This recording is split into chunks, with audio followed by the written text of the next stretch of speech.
Are you looking for a way to make a real difference in mental health? Thank You Life is here to help. They are a nonprofit dedicated to making evidence-based mental health therapies accessible to those who need it most. At Thank You Life, they provide financial assistance for ketamine-assisted psychotherapy, helping individuals struggling with treatment-resistant depression, anxiety, and PTSD. Their mission is to eliminate financial barriers to these life-changing treatments and ensure everyone has the opportunity to heal. And the results speak for themselves. Their data shows that the average beneficiary experiences a 55% reduction in symptoms, which is on par with the broader ketamine research that we see. If you're in private practice or own a business and want to learn more about how you can help your local community, connect with them today, thankyoulife.org, or email them at partnerships@thankyoulife.org. Again, that's thankyoulife.org, or email them partnerships@thankyoulife.org. Thank You Life, healing through accessibility.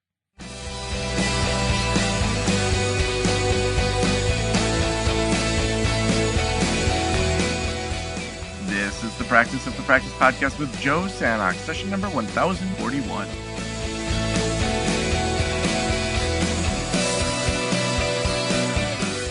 Welcome, everybody. We are talking today all about gratitude shaming and imposter syndrome and the common barriers to succeeding as a therapist.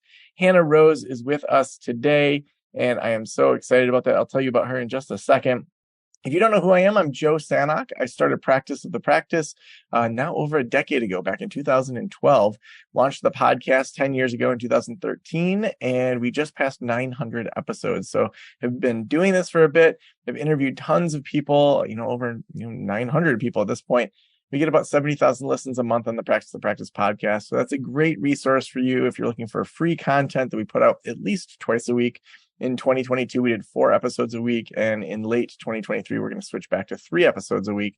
So trying a lot of just ways to give you free content. I had a practice until 2019 when I sold that. In that group practice, I had 13 people, but just realized I love doing this consulting work. I love learning about business and helping people on a national and international scale. That just really was what lit me up. So I wanted to put all of my energy into that and sold it to one of my clinicians who actually just recently joined the Practice team. She has grown that to a 40 plus person practice, 3 locations. She's just killing it. I also have 2 daughters, one in middle school, one in elementary. We have tons of fun together. It's all about play dates and volleyball and being outside and playing board games on the weekend and evenings. And so we have a very active life with the 3 of us. But we have Hannah Rose with us today. Hannah's the owner and founder and clinical director of Rose Wellness, a fully virtual group. Let me just let these folks in real quick. So there we go. That offers mental health counseling and business consulting in Baltimore, Maryland. After receiving her MS in clinical mental health counseling from Johns Hopkins in 2015, Hannah almost burned out over the next few years working in addiction treatment. So we are going to learn more about Hannah's story. Hannah's going to be sharing with us. Hannah, welcome to Level Up Week. So glad that you are here today. Hi, it's so great to be here. It's such an honor. I feel like Practice of the Practice has helped me so much. So yeah, it's great to be here. Yeah, I'm really glad to have you here. And is that a 5-string ukulele in the background there? It is. Yeah, we've got a lot going on here. We also have Star Wars puzzles from my COVID era. Yeah. My daughter wore a Star Wars sweatshirt this morning to 3rd grade, and my heart was just alive. Amazing. Yeah, this is just my self-care. I love that. I was just watching one of the documentaries about Star Wars that's on Disney Plus, and seeing when they were filming in Northern Africa and just how hot it was. It's just like, holy cow. So new appreciation for the series. So cool. Well, I'm going to let you take it over from here. I'm going to turn my video and sound off so that you can dive right in. And then I'm going to talk a little bit about our membership communities in the middle, and then we'll do some Q&A. So take the floor, Hannah. Great. Thanks so much, Joe. So like Joe said, my name is Hannah Rose. I'm in Baltimore City, Maryland. What else is important about me? I got my master's in clinical mental health counseling at Hopkins in 2015. And I had done my undergraduate at Goucher College, which is a tiny liberal arts school in Maryland, graduated in 2012. And I had all these ideas of what I wanted to do and what that would look like and how I would feel, as I'm sure some of you can relate to. And I have this on gallery view, so I can just look at who's joining. And some people from my life are joining that are not therapists, which is nice. Welcome. So I really wanted to talk about barriers to succeeding as a therapist. And I am a younger therapist. And I was just telling Joe before I got on that, ironically, or maybe not so ironically, I was experiencing so much imposter syndrome right before this started. And I think that's great. And I want to essentially just lean into that and talk about the experience of imposter syndrome, especially in the field of therapy, as well as gratitude shaming, which is a term that I had coined, not officially by any means, a couple years ago. After I'd gotten my master's, I had been working in the field for a bit, and I'm also in recovery. I'm in 12-step fellowships, and in recovery, this idea of gratitude and an attitude of gratitude is so grounding and so life-saving. But I've also seen it used inadvertently, shamingly, if that's a word. We'll just make it just says Hannah Rose joined, which is interesting because I'm here. So I'm having a little bit of a weird experience there. So gratitude shaming and imposter syndrome. So a little bit about my experience. So after I graduated from Hopkins, I never wanted to work in the addiction field. As someone in recovery myself, I thought that would be working far too close to home. But of course, the universe had other ideas, and my practicum and then my internship were both at substance use treatment centers. And first it was IOPs, intensive outpatient. And then I switched to an inpatient treatment center here in Maryland, which I worked at for about 4.5 years. And burnout was so real for me. And I really want to talk about burnout. And a lot of us know, what those burnout characteristics feel like. For me, it's compassion fatigue first and foremost. When I'm sitting in a session face to face or virtually with a client or in group counseling, and I'm struggling to tap into genuine, authentic compassion, and I may even be experiencing internal eye rolls, that is not coming from my authentic self. That is coming from burnout. That is coming from working myself too hard. And after a few years of being in one of the most high intensity environments clinically, where there was so much death, both personally and professionally. Like I mentioned, being in recovery and working in recovery and treatment centers was so much. And I found myself shutting down. And there were 3 things that I learned in graduate school that really stuck with me. Really, it was one thing, but 3 factors. And I had a professor say, what makes a phenomenal and effective therapist, more than anything else, more than training, even sometimes more than experience in the field, are 3 factors: the ability to have empathy, the ability to be authentic, and the ability to have unconditional positive regard. And for me, I didn't quite think about the authenticity piece at first. I thought about empathy and unconditional positive regard. So for me, with burnout, not being able to feel that unconditional positive regard was a piece of it. And that eventually led me to leave that secure, stable, safe job and take the leap into private practice in 2019, which was terrifying. And that's where my imposter syndrome really took off. And for those of you that are unfamiliar with the term, although I doubt many of you are, most people at some point in their lives feel like, wow, if someone really knew me, they wouldn't trust me with this. Or, wow, why are people letting me have these responsibilities, right? Like, who let me do this? And it's almost this feeling of being a fraud. And the more and more I've talked openly about that and connected with other people about that, the more I've realized so many of us experience imposter syndrome. And in the field of mental health, it's interesting because for me, it felt magnified. I had felt it a bit in school, like who let me into Johns Hopkins? Who said I was good enough, right? There were all these shame narratives that I wasn't quite aware of. And for mental health practitioners, when we are in the business of ideally not giving advice, but being on the front row of someone's most personal experiences and stories and traumas and vulnerabilities, and they're looking to us to help them, right? To guide them, to ask the right questions if those exist. And I felt like if my life isn't perfect, which if you've been in this field for a while, you may laugh at that. Who am I to be able to be a therapist, right? Who am I to essentially be in the position to be trusted with someone's innermost experiences? And I think that's a huge barrier to clinicians starting their own private practices.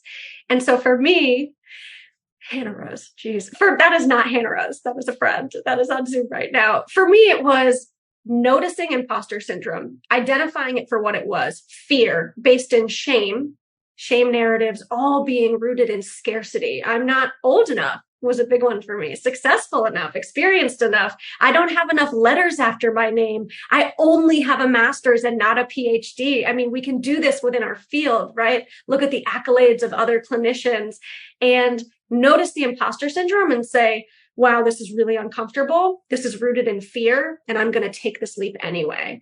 The other piece, going back to that graduate school experience, was being authentic, right? And for me, there were so many barriers also rooted in shame and fear of being authentic. How can I be an authentic therapist if I don't not only know who I am, but am comfortable enough to be myself without fear of what anyone is going to think of me?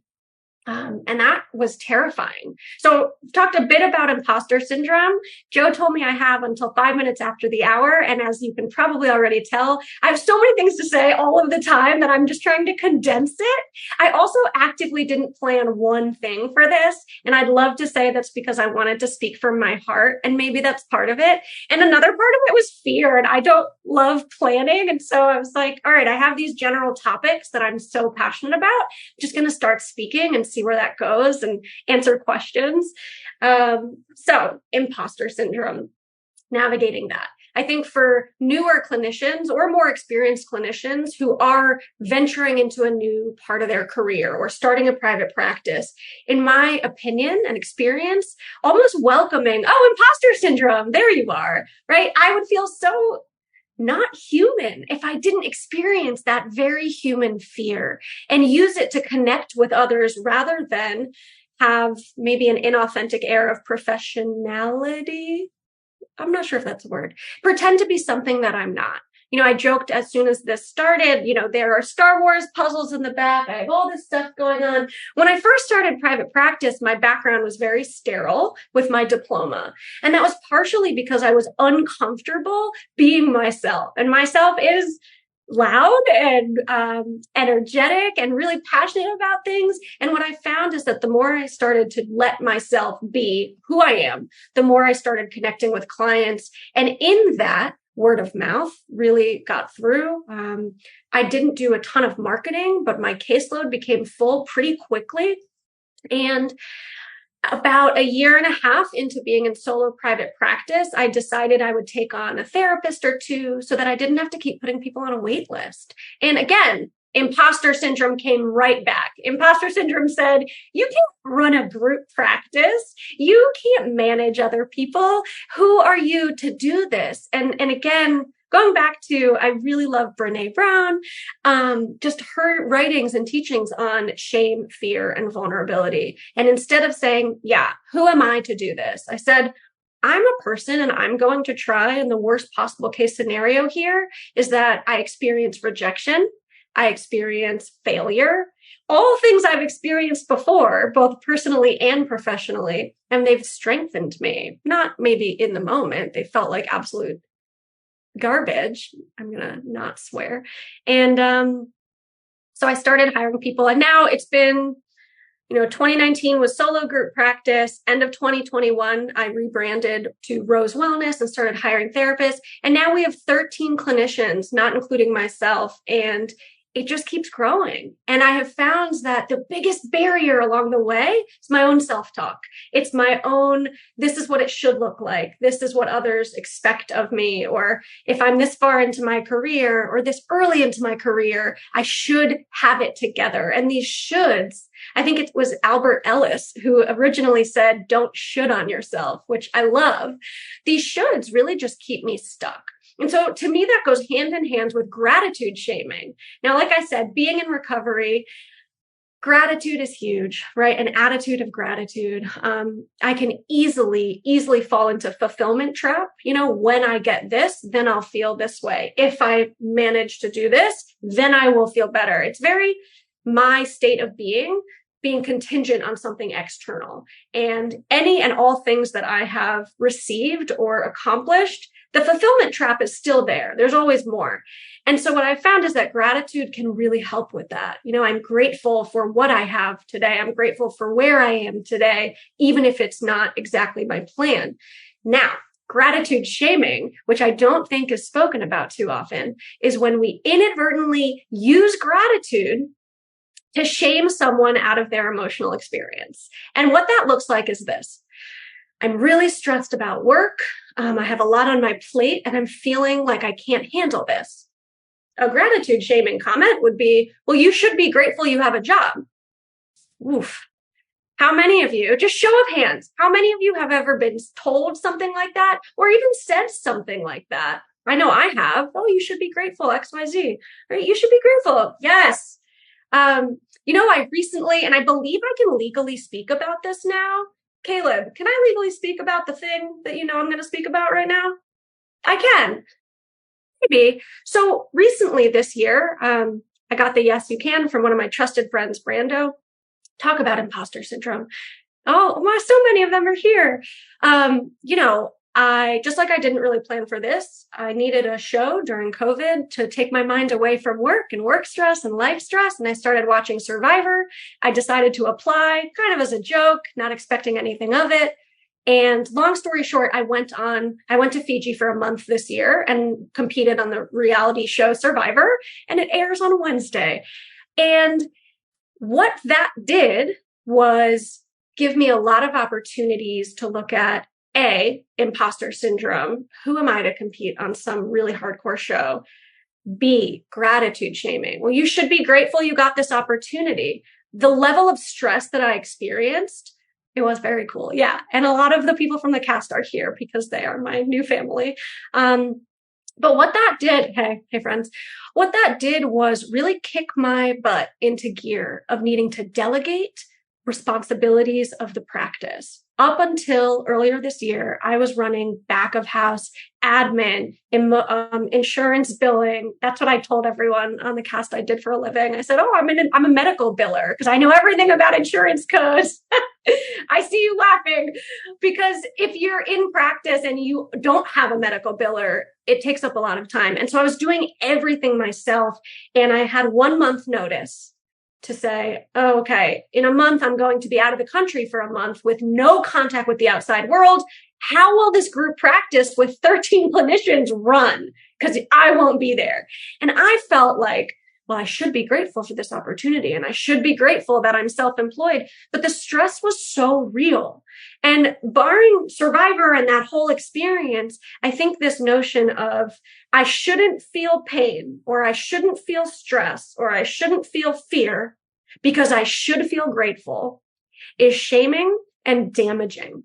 Because what it does is leads us to minimize our emotional experience instead of say, wow, this is really valid that I'm experiencing this. And also it completely eclipses the fact that we can feel numerous things at once. I can be both stressed as all hell and very grateful for the opportunity to do what I do. And I don't have to feel badly.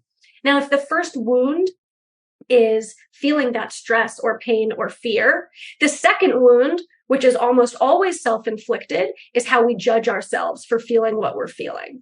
And there have been many times where I've been in some level of emotional pain and I've said to myself, oh, you're just ungrateful. And in hindsight, I'm able to look at that and say, that's not true. It's not all one thing, right? We don't experience one emotion and that's it. And it gets rid of everything else. So bringing it back to therapy and the therapeutic experience, what I have found is that to have this license to be able to help others or to start a group practice and then hire people to help others, it allows us to really lean into all of our own imperfections because we can see where we are falling short. And I don't know if any of you have had this experience, especially in the mental health field, but there are times where I'm going through something and then a client just happens to be going through the same thing. And I will hear the words come out of my mouth and I'll think to myself, it's actually really insightful. I should do that. I should apply that. And so it's like putting this magnifying glass on our own imperfections and humanity. And for me, I think as a therapist and as someone who has felt extremely isolated in that experience, connecting with other people in the field and then just connecting with other humans is huge. In recovery circles, I think this notion that connection is the antidote to so much is massive.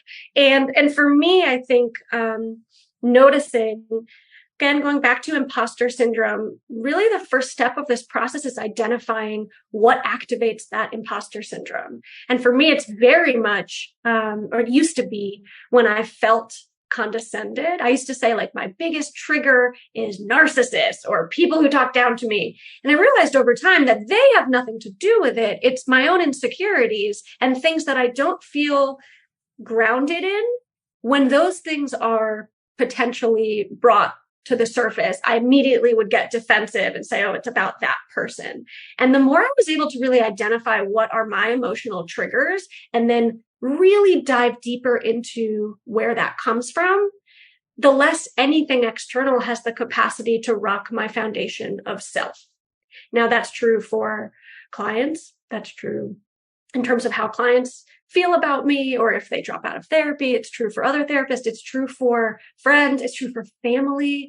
It's true for the 10 million people that are going to watch Survivor and judge me just because that's what people do with reality shows, is that all I can do is what feels right in my gut. And sometimes that's not going to be a popular thing. And sometimes that means when someone says to me, well, you should just be grateful, I don't have to say, that's gratitude shaming and here's why that's really unhelpful. I see where they're coming from. I can have my generous assumptions of others that people mean well. I choose to believe that. But I can make a mental note. Is it because I'm ungrateful? No, it's not. It's because I'm human and I'm having this very human experience. So I'm all over the place because I just thought I could go with it. So coming back to what the topics of this whole thing was, gratitude shaming and imposter syndrome. So with gratitude shaming, I really invite everyone that's listening, whether you're on Facebook Live or on Zoom, or you're going to watch this later, to try to notice where you may experience that or inadvertently bring that into your relationships with others. And it was really tough for me to look at how often I would choose gratitude shaming or sympathy over empathy. Like, but at least you are employable, at least you got this opportunity. Brene Brown says in one of her short videos, any sentence that begins with at least is not rooted in empathy. And what we do is we try to silver line each other's experiences. Now I'm just ripping off Brene Brown at this point, but I'll put my own spin on it. She says, holding space for someone else's pain is inherently vulnerable. It's so vulnerable, and vulnerability is uncomfortable. And so many of us go to this place of, well, let me make you feel better. And how often in our interpersonal relationships do we say, or are we told, I don't want you to fix it. I just want you to listen. Right. And as therapists and people in the mental health field, we know that active listening, holding space. Can you imagine a client saying something really painful to you and you saying, well, at least you're in therapy now. And listen, maybe you would say that. I'm sorry if this is offensive to you in any way, but I personally would never say that. Like, well, let's just look at the bright side. Like, no, let's acknowledge the complete array of human emotion. And we can acknowledge strength and resilience and protective mechanisms, but also create space to feel that pain, that fear, that anger. Now, I don't know if you're anything like this, but especially the first few years of my therapeutic practice, both being in therapy and being a therapist, I noticed such discrepancies in the ways that I was able to have empathy and compassion for my clients, but how that differed in my interpersonal relationships and how I may not hold the same space.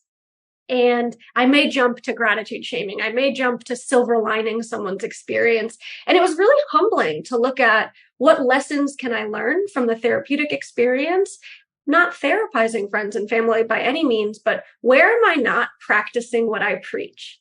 And that cognitive dissonance really fueled imposter syndrome for me.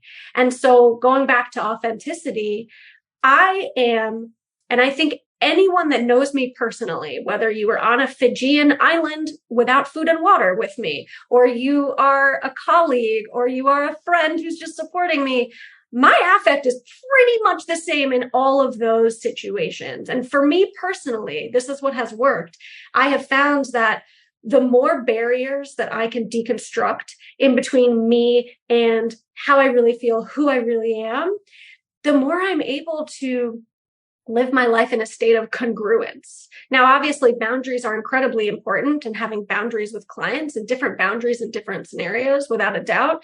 But if the person that I am at work is inherently different in all ways than the person I am in my relationship at home, that's going to throw me into a state of cognitive dissonance. You know, my essence, my vibe is essentially the same wherever I go. And that's something I really, really try to hold on to no matter what. And it helps to limit imposter syndrome. With imposter syndrome, also noticing that almost everything comes back to shame. And shame, just a quick recap, shame, where guilt is, I feel badly about this, and it can actually be motivating for growth and change. Shame is, I am bad. I am not enough. Shame is rooted in scarcity. So I am not blank enough. That's shame. And for me, identifying my shame narratives is huge, because those shame narratives will manifest in all areas of my life. Whenever I do, like corporate trainings. Okay, I've done like 3, but still, when I have done corporate trainings for a clinical team at a treatment center, often I go in and it's almost like pulling the rug out from under them, which is kind of messed up. A lot of times let's say the topic is like emotional sobriety. Most clinicians think I'm going to be talking about better ways to treat their clients and modalities and techniques. And I always flip the script and I'm like, no, we're going to be focusing on you all.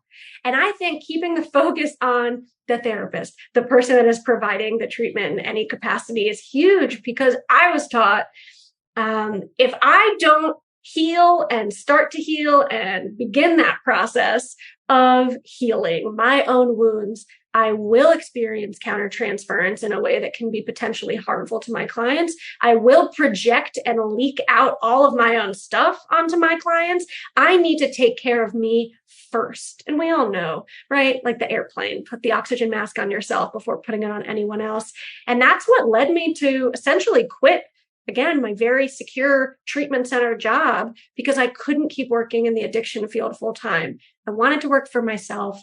A really big piece of me starting my own private practice was so that I could sleep later. Like, I'm not going to lie. And I remember feeling imposter syndrome about that. Like I should just be a morning person. And at a certain point, I was like, or, I'm going to change my situation. And it has helped. But like listening to that, as silly and trivial as it sounds, like I'm still not a morning person. I mean, I did wake up around 8 today, which I will consider a win. But instead of trying to force myself to be something that I'm not, can I find ways to leap into 8's definitely early? Thank you, Eric. Thank you. Can I find ways to lean into my authentic self? And I feel very privileged and lucky to be able to do that. But as people point out to me all the time, and this is the last thing I'll say about gratitude shaming and imposter syndrome, I often feel not undeserving to an extent, but I can feel guilty that I have my own practice, that I'm able to sleep late, that my quality of life is where it is. And I'm constantly reminded by my therapist, special shout out. I don't think she'll ever watch this because she has like boundaries, and friends and my fiance, that Hannah, you have gotten to where you are today because of the work that you have put in. And that's hard for me to accept sometimes when I see so many colleagues who are overworked, underpaid, completely burnt out. And I feel like, why do I get to have a quality of life that I love? My friend called it the slow life. The slow life? Asia, what did you call it? The soft life? Okay. Well, I think she called it the soft life. And that is what I choose to live. And, I would never tell someone you should stick it out. if you want to prove something to yourself, by all means go for it. But for me, can I listen to my gut, and can I be grateful for what I have and who I am? And that doesn't mean I'm not going to feel pain today. And so if you are working at an agency and you're burnt out, I've been there. I hear you. I'm happy to talk to you about that.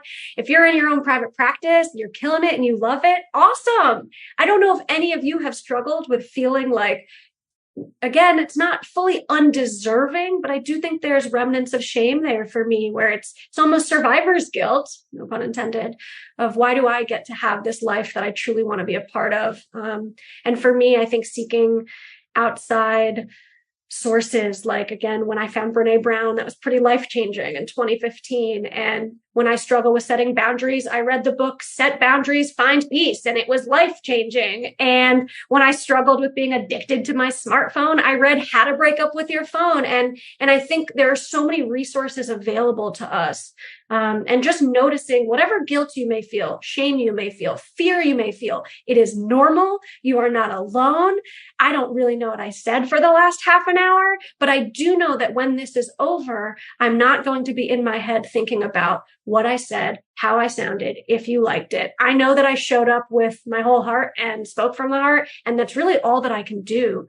And I will say a lot of that work came from therapy. And so for me, last really great piece of advice I ever got was, hey, if you're going to be a therapist, you best be in your own therapy. And I truly believe that it's unethical to be a therapist and not have done your own therapeutic work. And that's a hot take by Hannah Rose. So it's 3:00 and it says that there are 13 chats. So I'm going to look at them and I will answer questions, and or Joe will moderate. I have no idea what happens next.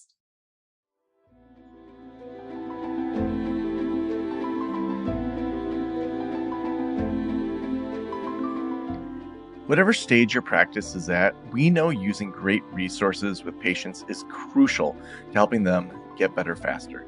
As a practice owner, I never compromised on this, but finding the right materials was a constant challenge. It's so time-consuming, especially with everything else to juggle. That's why I recommend Psychology Tools, an online library of over 500 evidence-based resources for whatever problems your clients are facing. Choose practical exercises, handouts, and worksheets, audio therapy, treatment manuals, and loads more. They're even available in multiple languages and formats. Developed by highly qualified psychologists, resources can be downloaded with therapist guidance to enhance skills or client guidance, helping patients make the most of each tool. It's a game changer for saving time when delivering more effective therapy. As well as a great resource library, Psychology Tools is also a smart business tool, boosting productivity and efficiency. Focus on growing your practice while your team feels better prepared for every session. It's a win-win for you and for me and for the client. Visit psychologytools.com/Joe to find out more. Use code JOE24 for 20% off new subscriptions. Again, that's psychologytools.com/Joe to find out more. All right.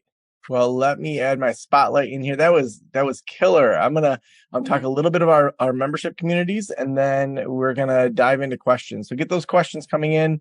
If you want to talk back and forth, maybe you have a question where you want to dig in a little bit more, we're gonna have plenty of time for that. So just virtually raise your hand. That tells us that you want us to bring you on screen and go back and forth. If you just have a quick question, like some of you do in the chat, just drop that in there. But again, if you want to dig in and have a little bit of back and forth, we had that earlier today in our very first session. We were talking about some money shame issues and had some laser coaching. It was incredible. The individual that did that was just like so awesome. And those of you that have to take off, thank you so much for hanging out. All right, Hannah, we've got some chat things coming in right here. Let's see. I saw some at the top that we didn't cover. How would you say is best to help new therapists or employees that have imposter syndrome? Great question. Elisa, yeah, great question. I feel like a lot of times people don't necessarily have or know that it's okay to use that kind of vocabulary, especially in a work setting, and using that language and broaching it before your employees or colleagues bring it up, I think is super helpful normalizing, right? And so if you have employees or therapists that you've hired or colleagues that you either assume might be experiencing that, or you just want to broach it and say, hey, I know this is something I've experienced or something I still experience today. Have you experienced that at all? Where does that come up for you? Now, I'm a licensed clinical supervisor, and I provide supervision to the LGPCs, the licensed graduate professional counselors, the provisionally licensed counselors at my practice. And I broach that with them. And oftentimes the response is, oh my God, I'm so glad you brought that up. I didn't want to because I don't want you to think I don't know what I'm doing, etc. And so there's often fear and shame blocking us from even talking about imposter syndrome. And so as an employer or a manager, I think bringing it up first and just knowing, hey, this is safe on the table. To me, clinical supervision is not just about let's very rote go through your cases. It's let's talk about how you're doing with them, how you're feeling about being a therapist. What is this like for you? And I love that. I live for that. So awesome. Next question. When imposter syndrome comes up internally, what are some good practices to combat that? So first and foremost, identifying it, right? Not just running with it. If any of you are familiar with rational emotive behavior therapy, REBT, again, throw it back to Albert Ellis, think knowing there's the activating event, and then it feels like the belief comes really quickly thereafter. So it goes activating event, belief, consequence. And if the activating event is a client drops out of therapy or says, hey, I don't think this is a good fit, the belief is I'm a bad therapist. I have no idea what I'm doing. The consequence is then likely going to be a self-fulfilling prophecy, fear, imposter syndrome, etc. So according to rational emotive behavior therapy, we can dispute that core irrational belief. Imposter syndrome is a core irrational belief. So identifying that it's there, noticing it, validating and normalizing your own experience, and ideally talking with other people about it. That's as succinct as I can make that answer. Oh, so good.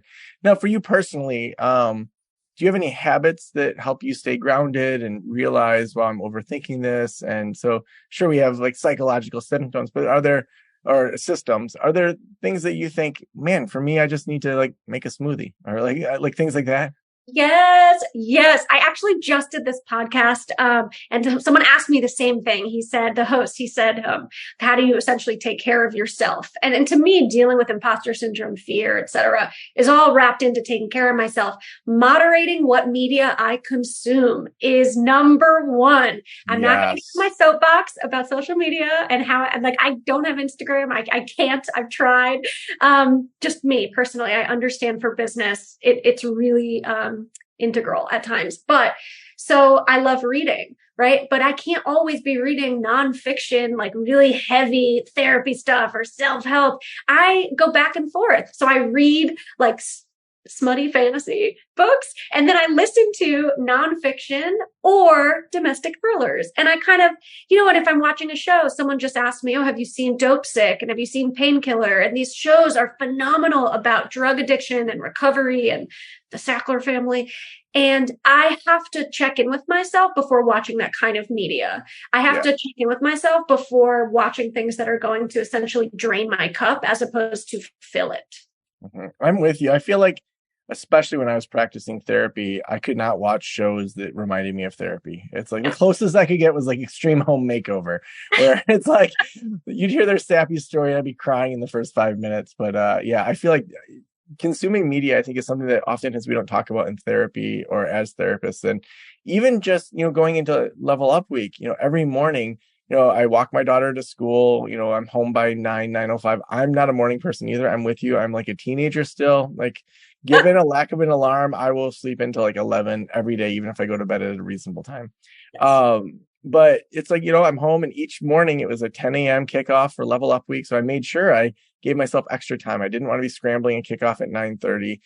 Did meditation each morning. And then I didn't check the news because it drives me bonkers what's going on. And, we all have our political perspectives, but it's like, there's a lot that's hitting the fan right now. And I don't check my co-parenting app with my ex, because if I go into a webinar all pissed off, it's not going to help anything. And so that idea of protecting your brain when you're doing things that are really important, I think, is so key to making sure that we show up with our best selves and don't overthink all of it. Absolutely. And I think we have to be vigilant about that. Again, I'm speaking to mental health professionals, but I think this is true for all humans. But again, if we're showing up for others in this really vulnerable space, maybe even more so for us, is vigilant. I want to be as vigilant about protecting myself. And that means setting boundaries where they need to be set, right? Saying no to things. Saying no to things is like my favorite. I mean, I'm a very extroverted introvert, so love my alone time. Being mindful about the media that I'm consuming, being mindful about what I'm consuming, period, right? Like this morning, I was like, you know what? I don't want to make breakfast. I'm going to order a bagel and a muffin. And it was like, yes. And then I felt like my body was like shutting down after. It was like rejecting everything I ate. And like, I'm not going to shame myself for eating. Oh, I love bagels. However, being mindful and making intentional choices, even if that means signing up for those consequences intentionally. And so really going from almost a mindless autopilot of living life as a passive recipient to being much more awake and attuned, looking at our choices and how they impact us. So awesome. Well, we've torn through all the questions. So what encouragement, what mindset things, what activities, what would you leave people with? Oof. Oh my gosh. I have so many things all the time. So I'm like, how do I condense it? And I always want to be like, just be yourself, but it's not that easy, right? I would say, going back to my favorite quote in the world, which is the poet Rumi, he has a quote that it says, your task is not to seek for love, but merely to seek and find all the barriers within yourself that you have built against it. And if you replace the word love with anything else, literally anything, peace, serenity, friendship, connection, a partner, whatever, your task is not to go out and find that thing. Your task is to look internally and say, what barriers have I built or have been built in me? Whoa. How did that happen? I don't know how that just happened. It keeps happening on my Zoom. Whoa. It must be on the live. So weird. So weird. So look inward. That's my parting words. And there are so many tools to deconstruct our own internal barriers, but everything you're looking for is in you already. I believe that to be true. So awesome. Thank you, everyone that came to this final session of Level Up Week. I couldn't think of a better way to land it. Just being grounded in who we are, allowing ourselves to feel that, to step into not just better business, but just better humanity, better life, creating the life that we want while still serving the people that really need our help. I couldn't think of a better way to end it. Hannah, thank you so much for being with us. Thank you for letting us into your ears and into your brain. Have an amazing rest of your week and weekend, everybody. And thanks again, Hannah, for being a part of the show today and the webinar today. Bye, everybody.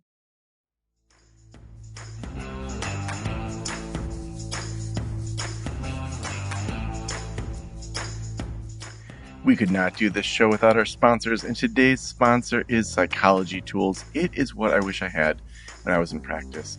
There were times when I just wanted to have resources, checklists, things that could be helpful for my clients to do between sessions, and I would look around the internet and just find different things. But Psychology Tools has a resource library that's going to help you with whatever problems your clients are facing. Highly qualified psychologists put together these resources just for you to enhance skills and guide your clients better. Visit psychologytools.com/Joe to find out more. Use code JOE24 for 20% off new subscriptions. Again, that's psychologytools.com/Joe to find out more. Special thanks to the band Silence is Sexy for that intro music, and this podcast is designed to provide accurate and authoritative information in regard to the subject matter covered. It is given with the understanding that neither the host, the producers, the publishers, or guests are rendering legal, accounting, clinical, or other professional information. If you want a professional, you should find one.